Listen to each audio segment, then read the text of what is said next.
салом алайкум дӯстон. имрӯз мо дар бораи шоуи стрит воркаут Даниэл Лайзанс ҳарф хоҳем зад.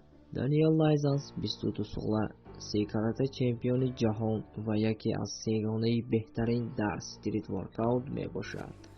барои пешбурди кору фаъолияташ ӯ ба Иёлоти Муттаҳидаи Амрико омад ва дери нагузашта ӯро ширкати Via Fortis сарпарастӣ кард. боз дар болои ҳамаи ин, фарзанди аввалинаш дар он ҷо, яъне дар Иёлоти Муттаҳидаи Амрико ба дунё омад. Чӣ хел хуб ба ин қадар муваффақиятҳо дар синни 22 солагиаш инсон ноил шавад. биёед мефаҳмем, ки Лайзанс чӣ тавр ба чунин мартабаҳои баланд расид. рафтем дӯстон. Даниэл Лайзанс ин ҳама муваффақиятҳоро 6 сол пеш надошт. чӣ хеле ки Лайзанс мегӯяд, дар стрит воркаут ӯ хуб тамрин ҳам накардааст. ӯро модараш сабаб шуд, ки ба стрит воркаут рӯй оварад. модараш рӯзе ба Лайзанс хитоб карда мегӯяд: ҳар субҳ ба майдончаи варзишӣ бирав ва тамрин кун, ва боварӣ надошт, ки ин сухани гуфтааш писарашро рӯзе чемпиони ҷаҳон мекунад. Лайзанс мегӯяд, ки дар стрит воркаут дар муддати кӯтоҳ метавон ба муваффақиятҳои бузург ноил шуд ва худ дар тӯли 4 сол чемпиони ҷаҳон гашт.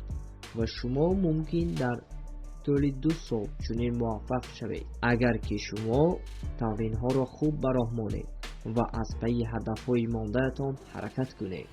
Лайзанс дар стрит воркаут ба қатори варзишгарони азимҷусса медарояд. қадаш 1,83 сантиметр мебошад. ба ин қади дарозаш нигоҳ накарда, ӯ ба осонӣ аз ӯҳдаи ҳамаи финтҳову элементҳо мебарояд. Лайзанс видео ва фото контентҳояшро чунон зебо ороиш медиҳад, ки диққати ҳамагонро ба худ ҷалб мекунад.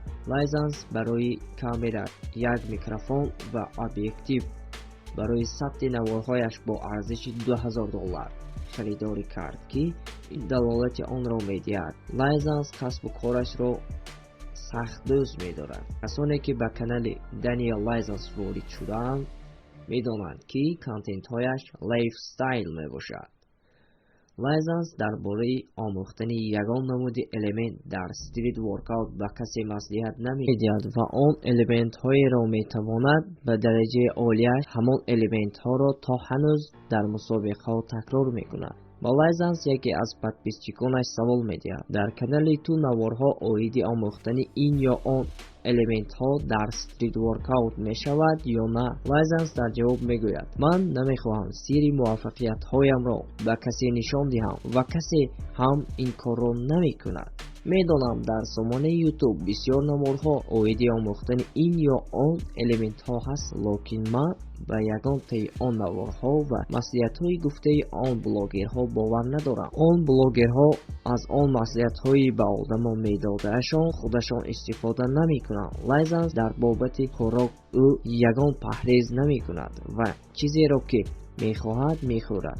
ранги дигар варзишгарон меъёри муайян надорад ва ба ин кор боварӣ надорад. рост мегӯяд, ки 90% воркаутерҳо ҳамин тавр мекунанд. барои он ки дар стрит воркаут танҳо қувваи зиёд лозим асту ва на ин ки китву гавдаи калон. Лайзанс машқро ба 3 гурӯҳ ҷудо кардааст: якум динамика, дуюм статика, саввум машқҳои такрорӣ дар шароити хона ё кӯча. ҳамин тавр машқ мекунад. аввало разминка мекунад, то ки баданаш гарм шавад, баъд ба 360 градус, баъд ба статика мегузарад, горизонт ё самолёт дар турник, баъд аз он дар охир ба машқҳои такрорӣ дар хона ё кӯча мекунад. яъне ҳар як мушакҳои лозимаро дар алоҳидагӣ тамрин мекунад. дар як ҳафта 5 ё 6 маротиба 3 ё 4 соат машқ мекунад. боз Лайзанс мегӯяд: ин ҳоло машқ нест, зеро ӯ байни ҳар як рафти тамрин бо дӯстонаш навор мегирад, суҳбат мекунад ва ҳамин тавр яъне машқ мекунад. барои Лайзанс